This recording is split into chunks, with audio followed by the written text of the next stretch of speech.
today's video ay magluluto tayo ng dabong, kung tawagin dito sa amin.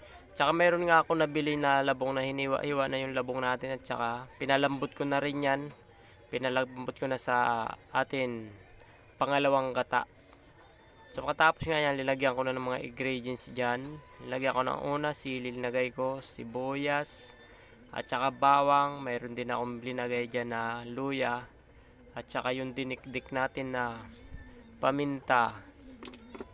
At saka linagyan ko rin ng ano dyan, yung natirang pangalawang gata natin dyan. At saka mamaya lalagyan ko din yung pinakaliputok ng gata natin, yung unang gata. Siyempre haluin lang natin yan, haluin kasi para magpantay yung gata natin sa ating lulutuing gulay. At saka naglagay din pala ako dyan ng isang pirasong sardinas, siyempre pang palasa sa atin yan linuluto at saka panghalo din natin siyempre. Saka pagkatapos nga lagay namin ng sardinas dyan, lagyan ko rin yung sangig natin na pinakamabango na dahon ng sangig.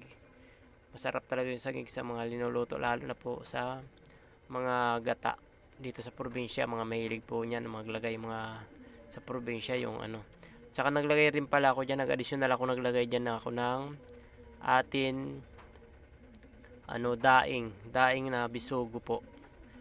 3 piraso na daing na bisugo. At saka siyempre hinalo ko din dyan, hinalo para yung sa taas naman mapantay yung pagkakaluto ng ating ng ating mga gulay. At saka naglagay na rin ako dyan ng magic sarap. Tsaka naglagay din ako dyan ng isang dakot na asin kasi para maglalong magtimpla yung ating niluluto.